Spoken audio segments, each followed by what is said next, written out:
नमस्कार दोस्तों, स्वागत है आप सभी का आपके अपने चैनल अमन प्रयास जीके जिसमें जैसा कि फ्रेंड्स आज है आपका 31 अक्टूबर को आपका CISF SCM का एग्जाम था, जो कि फर्स्ट शिफ्ट का एग्जाम आपका समाप्त हो गया है। तो फर्स्ट शिफ्ट में जो 25 जीके जिसके प्रश्न पूछे गए, सभी प्रश्न जो कि मुझे मिल गए, तो उन सभी प्रश्नों को देखेंगे, साथ में एक्स्ट्रा फैक्ट्स को भी देखेंगे, क्योंकि कल मैंने जो एक्स्ट्रा फैक्ट के साथ आपको जो प्रश्नों को कराया था, जो कि कल एग्जाम में पूछे गए थे, उनसे ही रिलेटेड ही जो कि अधिकांश जो प्रश्न आज पूछे गए हैं। ठीक है, तो इसी प्रकार अगले शिफ्ट में हो सके तो और भी जो एग्जाम होते हैं उनमें आपको इसी तरह आपके इस एक्स्ट्रा फैक्ट से जो प्रश्न है आपको पूछे जाएंगे। ठीक है, तो चलिए वीडियो को स्टार्ट करते हैं। पीडीएफ इसका टेलीग्राम पे मिल जाएगा, लिंक डिस्क्रिप्शन में दिया गया है, तो आप लोग जाकर वहां से ज्वाइन जरूर हो जाइएगा। ठीक है, तो देखिए पहला जो प्रश्न पूछा गया था आपका कि बोनालू जो महोत्सव है आपका किस राज्य में मनाया जाता है। तो बोनालू महोत्सव की बात करेंगे फ्रेंड्स, ये आपका तेलंगाना में मनाया जाता है।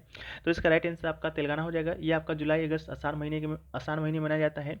इसके अलावा सिक्किम का कुछ महत्वपूर्ण त्यौहार देख लीजिए, आपका पांग लव सोल, बुमचू लोसार महोत्सव, गुठर चाम, सोनम लुसंग। इसके अलावा गाथा दाबा, ठीक है, सागा दाबा है, इसको याद रखिएगा। इसके अलावा आपका साकेबा, ये सभी जो उत्सव है आपका सिक्किम में मनाया जाता है। पश्चिम बंगाल में डोल यात्रा, दुर्गा पूजा, काली पूजा, जगदाती पूजा, ये सब पश्चिम बंगाल में मनाया जाता है।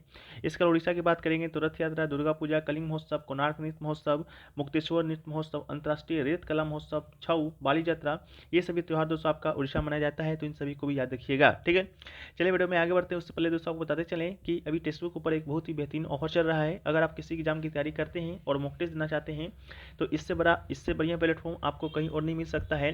तो इसके ऊपर अभी सेल भी चल रहा है फ्रेंड्स, जो कि आपका यूनिटी पावर प्लान के नाम से चल रहा है, जिसका आज लास्ट डेट है, यानी कि 29 से 31 अक्टूबर तक ये सेल आपको चलना है। तो इस सेल में दोस्तों आपका जो टेस्ट बुक का जो पास है वो आप 224 रुपये में, और टेस्ट बुक का जो ईयरली पास प्रो ये दोस्तों मात्र 269 रुपये में आप इसे ले सकते हैं, जिसमें दोस्तों आप 700 प्लस एग्जामों का 70,000 प्लस मॉक टेस्ट को दे सकते हैं, साथ में 17,000 प्लस PYQ को भी एक्सेस कर पाते हैं। ठीक है, विभिन्न एग्जामों का, चाहे आपका CISF का एग्जाम हो, चाहे आपका SSC का हो, बैंक का हो, रेलवे का हो, या कोई भी अदर PCS लेवल का एग्जाम हो, या आपका स्टेट लेवल का एग्जाम हो, सभी एग्जाम का मॉक टेस्ट यहाँ पर आपको उपलब्ध कराया गया है।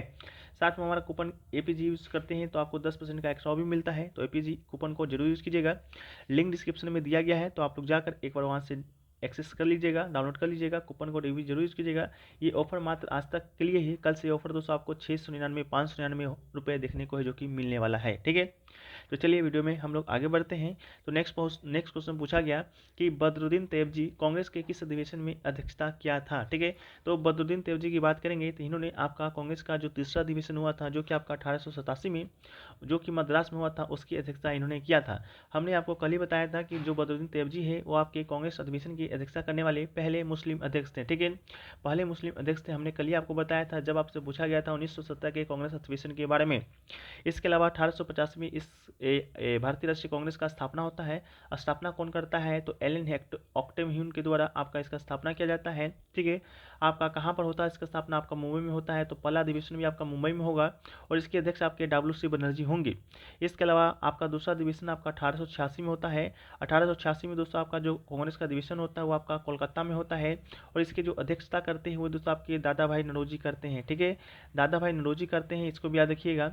इसके अलावा कांग्रेस का दूसरा सत्र था, और सत्र के अध्यक्ष पहले पारसी अध्यक्ष थे। ठीक है, इसके अलावा तीसरा जो अधिवेशन है वो दोस्तों आपका 1887 में होता है, जो कि आपका कहाँ होता है, मद्रास में होता है। ये आपके बदरुद्दीन तैयब के द्वारा किए जाते हैं, जो कि कांग्रेस के पहले मुस्लिम अध्यक्ष थे। इसके अलावा आपका 1888 का जो कांग्रेस अधिवेशन है वो फ्रेंड्स आपका कहाँ होता है, इलाहाबाद में होता है, जिसकी अध्यक्षता आपका जॉर्ज यूले के द्वारा किया जाता है। जॉर्ज यूले, ठीक है, जॉर्ज यूले के द्वारा किया जाता है, जो कि आपका कांग्रेस के पहले यूरोपीय अध्यक्ष थे, यहाँ आप कहें तो विदेशी अध्यक्ष थे।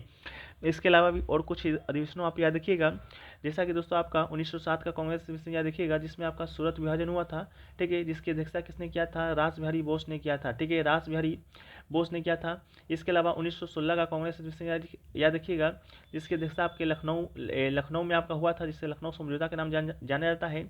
इसकी जो अध्यक्षता किए थे आपके अंबिका चरण मंजूरदार जी ने किया था।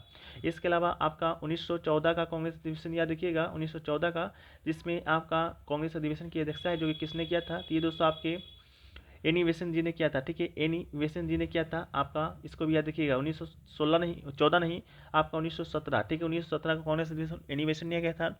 एनी बेसेंट आपके कांग्रेस की अधिवेशन करने वाली प्रथम महिला थी। इसके अलावा आपका याद रखिएगा 1925 का कांग्रेस अधिवेशन, जो कि आपका कहाँ हुआ था, आपका कानपुर में हुआ था। इसमें आपका सरोजिनी नायडू है, जो कि आपका कांग्रेस की अध्यक्षता की थी, जो कि आपकी पहली भारतीय महिला थी, ठीक है, पहली भारतीय महिला थी, ठीक है। तो इस प्रकार रिलेट करके फ्रेंड्स आपको इतना जो है कि आपको याद रखने की जरूरत है। नेक्स्ट आपका है आपका कि लोलिना बोर्गोहेन है जो कि आपका किस खेल से संबंधित है। तो लोलिना बोर्गोहेन की बात करेंगे तो ये दोस्तों आपका बॉक्सिंग से संबंधित है, तो इसका राइट आंसर आपका बॉक्सिंग हो जाएगा, यानी कि मुक्केबाज, ठीक है, जो कि आपका 69 केजी वर्ग में खेलती है। वो आपकी 23 साल की है और असम के गोलघाट जिले में की रहने वाली है। तो अगर आपसे पूछा जाएगा किस राज्य की है तो आपके असम हो जाएगा। उन्होंने टोक्यो ओलंपिक 2021 में महिला वेल्टरवेट वर्ग में आपका कांस्य पदक अपने नाम किया था। इस जीत के साथ 2008 और 2012 ओलंपिक में क्रमशः विजेंदर सिंह और एमसी मेरी कॉम के कांस्य पदक के बाद भारत के लिए ओलंपिक पदक में जीतने वाली तीसरी मुक्केबाज जो कि बन गई थी। नेक्स्ट आपका है कि ट्रेस, ठीक है, आपसे पूछा गया था ट्रेस इंटरनेशनल द्वारा जारी किया गया जो आपका व्यापार रिश्वत जोखिम वाला रिश्वत जोखिम जो मैट्रिक्स है, यानी कि आपका रिश्वतखोरी में भारत का स्थान आपसे पूछा गया था। तो आपको बता दें कि ट्रेस इंटरनेशनल द्वारा जारी किए गए व्यापार रिश्वत जोखिम को मापने वाली 2021 ट्रेस रिश्वत जोखिम मैट्रिक्स की वैश्विक सूची में भारत 44 के जोखिम स्कोर के साथ आपका 82वां स्थान पर है। तो इसका राइट आंसर क्या होगा, आपका 82वां हो जाएगा, ठीक है। 2020 से आपका 500 की गिरावट पे फिसल गया है। 2020 में आपका 45 स्कोर के साथ आपका 77वां स्थान पे था, अब आपका 82 स्थान पे चला गया है। डेनमार्क की बात करेंगे तो डेनमार्क 2 स्कोर के साथ आपका शीर्ष रैंकिंग पर है। इसके अलावा एक रिश्वत विरोधी मानक सेटिंग संगठन जिसे ट्रेस के नाम जाना जाता है 194 देशों, क्षेत्रों, स्वायत्त और अर्ध स्वायत्त क्षेत्रों में व्यापार रिश्वतखोरी जोखिम को मापता है। इस बात को भी याद रखिएगा, ठीक है। तो स्कोर कितना है आपका 82 है। टॉप पर कौन है तो आपका डेनमार्क है। नेक्स्ट क्वेश्चन पूछा गया आपका सांख्यिकी आयोग किसकी सिफारिश पर बना था या सांख्यिकी आयोग की स्थापना किसके सिफारिश पर किया गया था। तो ये आपका रंग राजन आयोग के सिफारिश पर किया गया था। तो इसका राइट आंसर आपका क्या होगा, रंग राजन आयोग हो जाएगा। ये आपका 1 जून 2005 के एक प्रस्ताव के माध्यम से भारत सरकार ने राष्ट्रीय सांख्यिकी आयोग एनएससी की स्थापना है जो कि किया था। नेक्स्ट आपका है उदार शक्ति जो युद्धाभ्यास है भारत और किसके बीच होता है। तो उदार शक्ति युद्धाभ्यास की बात करेंगे तो ये दोस्तों आपका किसके किसके बीच होता है। तो ये फ्रेंड्स आपका भारत और मलेशिया के बीच होता है। तो इसका राइट आंसर आपका क्या होगा, मलेशिया इसका राइट आंसर होगा, ठीक है। भारतीय वायुसेना AC-13 MKI और C-17 विमानों के साथ युद्धाभ्यास में भाग ले रही है, जबकि मलेशियाई वायुसेना की बात करेंगे तो ACU-3 MKM विमान है जो कि उड़ान उड़ाएगी। ये आपका 4 दिवसीय युद्धाभ्यास है, इसको भी याद रखिएगा। कौन सा कैसा युद्धाभ्यास है तो आपका वायुसेना का युद्धाभ्यास है, ठीक है। नेक्स्ट क्वेश्चन पूछा गया कि गेहूं में कौन सा प्रोटीन पाया जाता है। तो गेहूं की बात करेंगे तो गेहूं में दोस्तों आपका ग्लूटेन नामक प्रोटीन पाया जाता है। इसका राइट आंसर आपका ग्लूटेन हो जाएगा।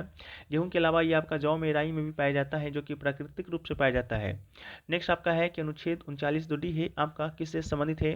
तो अनुच्छेद 39D की बात करेंगे तो ये फ्रेंड्स आपका 39D के तहत ये प्रावधान किया गया है कि पुरुष एवं स्त्री को समान कार्य हेतु समान वेतन दिया जाना सुनिश्चित किया जाएगा, ठीक है। तो इसका राइट आंसर आपका ये हो जाएगा। शायद आपके क्वेश्चन ही पूछा गया था कि आपका पुरुष एवं स्त्री को समान कार्य हेतु समान वेतन दिया जाना है, वो कौन सा अनुच्छेद में है। तो अनुच्छेद 39D में है।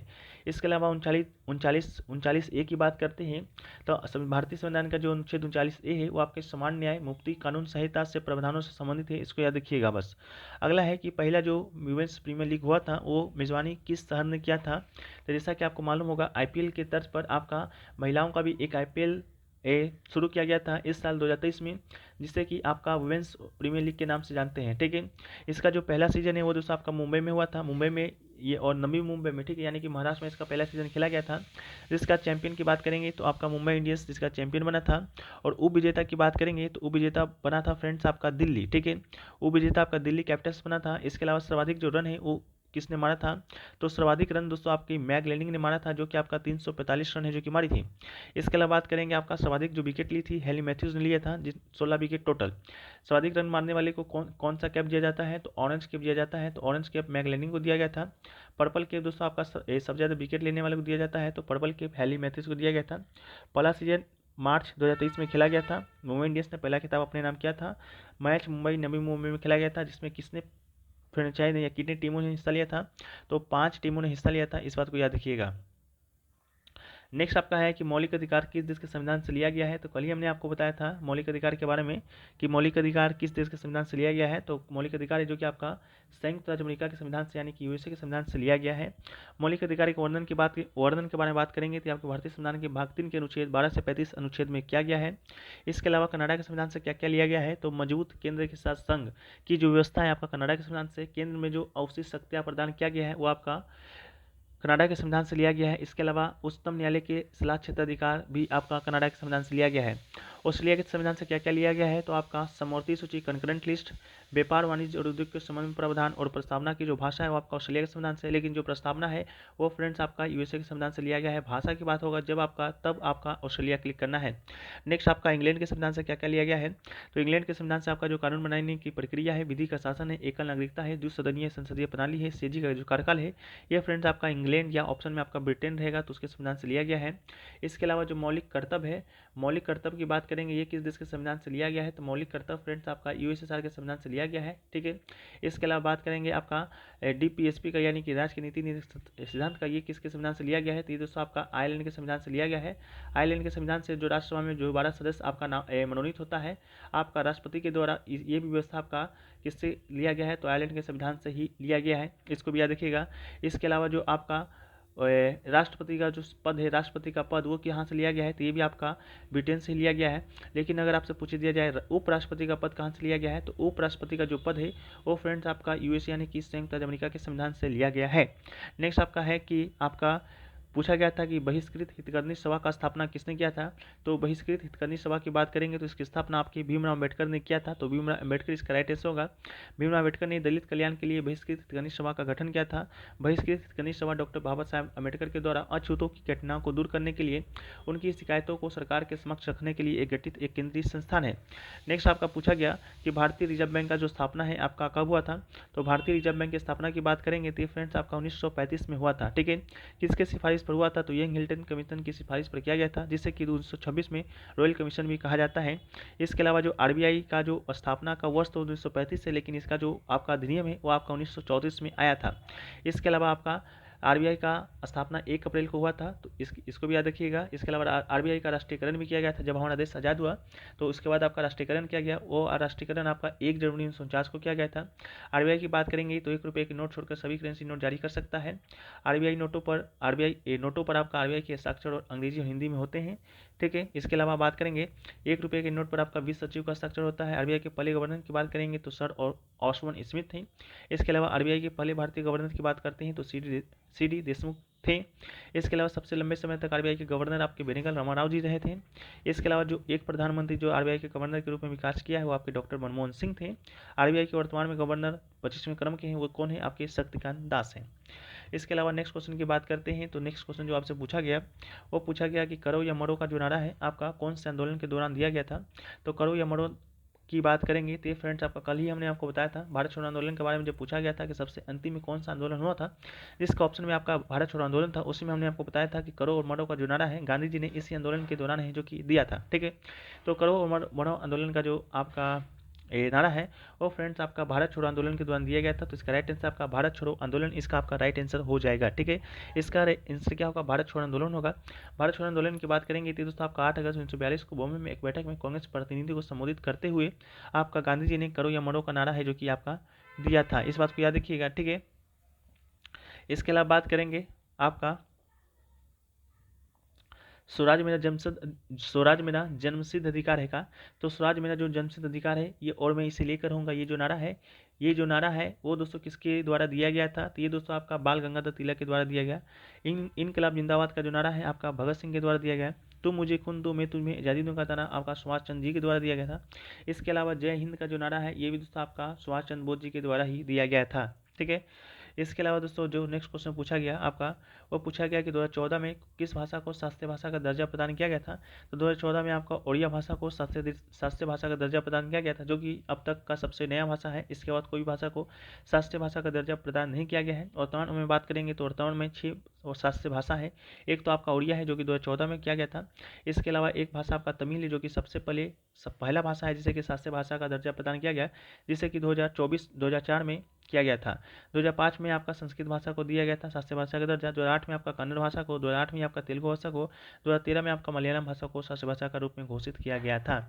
इसके अलावा बात करेंगे आपका नेक्स्ट क्वेश्चन पूछा गया कि सबसे कम जो पुरुष साक्षरता दर वाला राज्य कौन सा है, तो सबसे कम जो पुरुष साक्षरता वाला राज्य है वो दोस्तों आपका बिहार ही है। इस बात को याद रखिएगा, बिहार सबसे कम पुरुष साक्षरता में भी है, सबसे महिला साक्षरता में भी है, और दोस्तों सबसे कम ओवरऑल साक्षरता में भी बिहार ही है, जो कि सबसे कम है।